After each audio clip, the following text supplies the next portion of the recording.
होते ना नए नए ज्यादा उछल कूद करते हैं। तो इनके जो नेता हैं आज नया नया तिरंगा हाथ में पकड़ा है तो उसकी उछल जो गोडसेवादी हैं जो आज तक कई दशकों तक इन्होंने तिरंगा नहीं लहराया, आज ये बात करते हैं देशभक्ति की। ये हमें यही सिखाएंगे कि क्या ये हमें बताएंगे कि हमें तिरंगा कब कैसे लहराना चाहिए। अपना पक्का घर होगा, घर में नल होगा, नल में जल होगा, बिजली होगी, एलईडी बल्ब होगा। कहाँ गए वो वादे, कहाँ गए बात सरकार? ये हमें बताएगी कि आप ये करिए और ये मत करिए। नमस्कार, मैं आपके साथ औरंगजेब चौधरी। हमारे साथ बातचीत करने के लिए सुप्रीम कोर्ट की एडवोकेट आरफा खानम हमारे साथ मौजूद है। जिस तरीके से मोदी जी जो है झंडा घर घर झंडा लाने की बात कर रहे हैं, घर घर तिरंगे की बात कर रहे हैं, वहीं जो है कुछ नेता जो है उसका विरोध कर रहे हैं। मैम, किस तरह से देख रहे हैं? मोदी जी जो है घर घर तिरंगे की बात कर रहे हैं, खुश हैं आप? देखिए, क्यों नहीं खुश होंगे। अब आरएसएस वालों की घर वापसी हो रही है तो घर वापसी पर खुश होना तो लाजिम है। तो घर वापसी है आरएसएस की, आरएसएस के नेताओं की।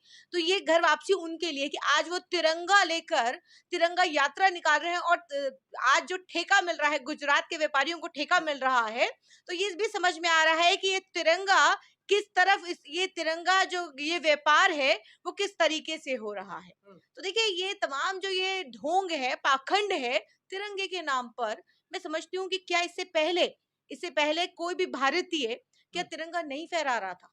क्या तिरंगे का सम्मान नहीं था? क्या आज मोदी जी कह रहे हैं कि डीपी लगाइए, मोदी जी कहेंगे खाइए तो हम खाएंगे, उठिए तो हम उठेंगे, बैठिए तो बैठेंगे।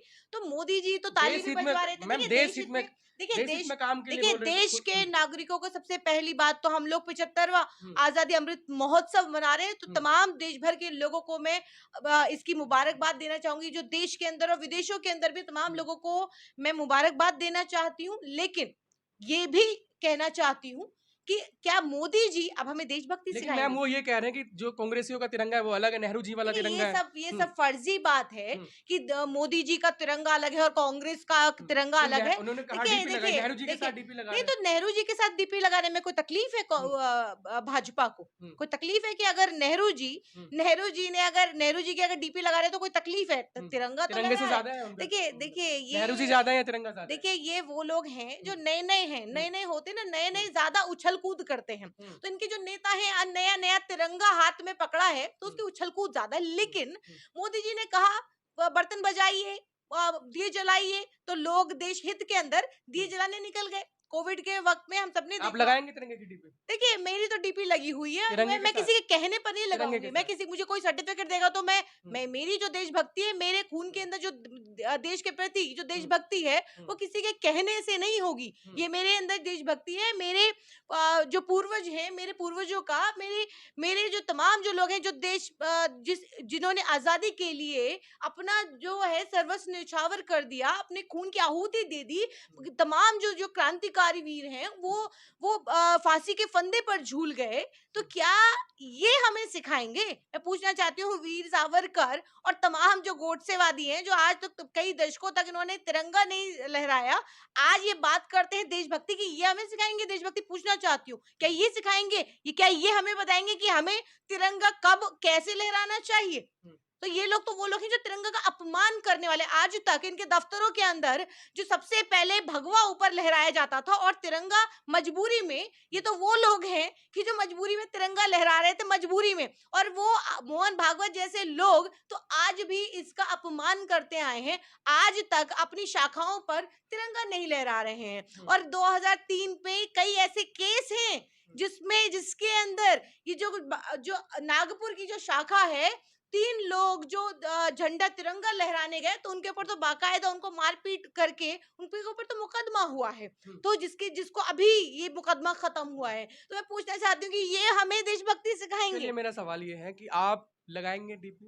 देखिए, मेरी तो डीपी, जाहिर सी बात है, मेरी डीपी क्यों नहीं, मेरी डीपी तो लगी हुई है।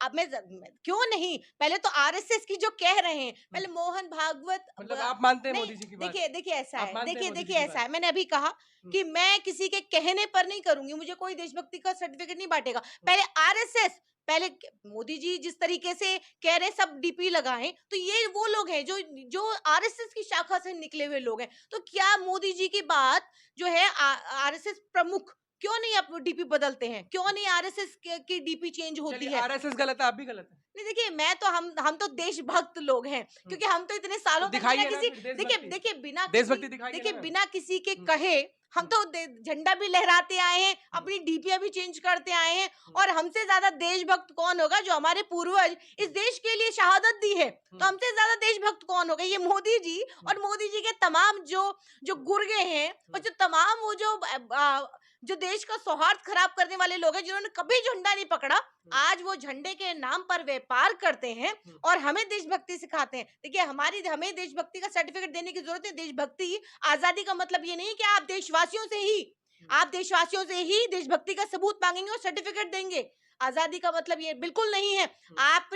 मैं मोदी जी से पूछना चाहती हूँ, आजादी के अमृत महोत्सव पे आपने जो संकल्प लिया था, आप पत्रकारों की जिम्मेदारी है, पूछिए, जाकर के सवाल कीजिए कि 75वें आजादी के महोत्सव पर मोदी जी ने क्या संकल्प लिए थे? कहा था कि सबका अपना पक्का घर होगा, घर में नल होगा, नल में जल होगा, बिजली होगी, एलईडी बल्ब होगा। कहाँ गए वो वादे? कहाँ गए 2022 का मैम वो तो संकल्प कह रहे होगा? हैं ना कि टाइम लगता है, 70 देखिए साल तक देखिए जो है देखिए 70। कांग्रेस ने लूटा है, अब उसमें टाइम तो लगेगा तो ना। मोदी जी और 70 साल का वादा कर लेते, 5 साल का क्यों कहा?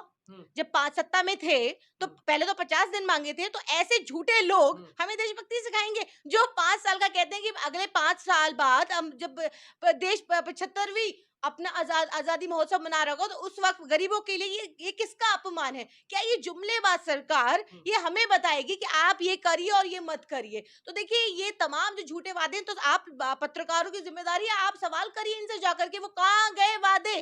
वो कहाँ गए वादे? देश का जो जो भगवा भगवा के नाम पर देश को, आपने जो देश का माहौल खराब कर दिया, भगवा के नाम पर। आपको लगता है कि देश के अंदर एक ही है रंग, वो है भगवा, लेकिन आप वो कहना चाहते हो देश का रंग, देश का झंडा तिरंगा।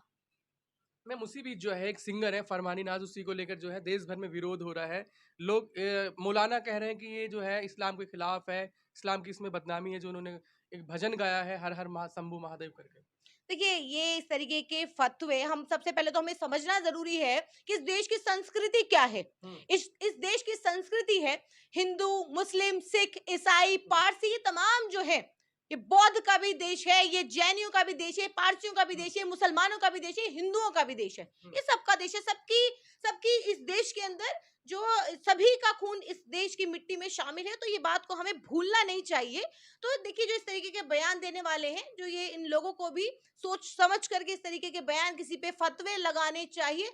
और सबसे बड़ी बात मैं कहना चाहती हूँ कि देखिए, आज जिस तरीके से देश को एक तरफ बांट के रख दिया गया है, एक फिल्म है लाल सिंह चड्ढा, हुँ। आमिर खान की है फिल्म। देखिए, इस पर भी तमाम विवाद चल रहे हैं, और देश के अंदर जब भी इस तरीके की फिल्में बनती हैं, तो कभी किसी तरफ से विवाद होता है, कभी किसी तरह। ये फिल्में हैं, ये फिल्मों एंटरटेनमेंट, मनोरंजन के लिए ये फिल्में बनाई जाती हैं, तो इसको उसी तरीके से देखना चाहिए। इस तरीके के गाने, इस तरीके की लेकिन मैम तमाम जो मुझे चीज, तरीके का माहौल खड़ा करके रखा हुआ है देश के अंदर। देश के अंदर हिंदू मुसलमान को जिस तरीके से बाइकॉट चल रहा था, कुछ दिनों पहले हमने देखा कि हिंदू मुस्लिम सिख ईसाई, जो इस देश का भाईचारा था, अमन भाईचारा, जिस तरीके से एक दूसरे के साथ रहते थे, आज वो खत्म करके रख दिया है इस सरकार ने।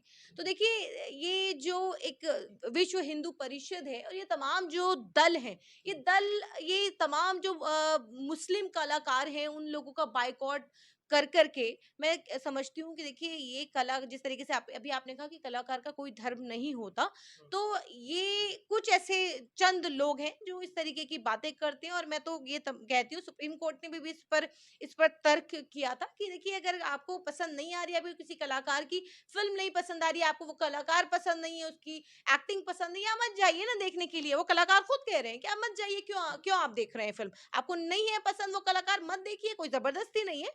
फिल्में, गाने आपके मनोरंजन के लिए बनाई जाती है। और अगर आपको नहीं लग रहा है सही, क्योंकि सब देखिए, तमाम जो देश के अंदर जो जितने भी कलाकार हैं, कोई किसी कलाकार को पसंद करता है, कोई किसी कलाकार को पसंद करता है। अगर आपको वो कलाकार पसंद नहीं है, किसी भी वजह से, वो हिंदू है, मुसलमान है, या किसी भी धर्म का है, आप मत देखिए, मत जाइए। लेकिन इस तरीके से एक कोई दल आकर के और ये विरोध करे, हम किसी को मार देंगे, और हम, कोई जाएगा तो हम उसका इस तरीके से बायकॉट करेंगे, देखिए, ये सब मैं समझती हूँ कि ये गलत है।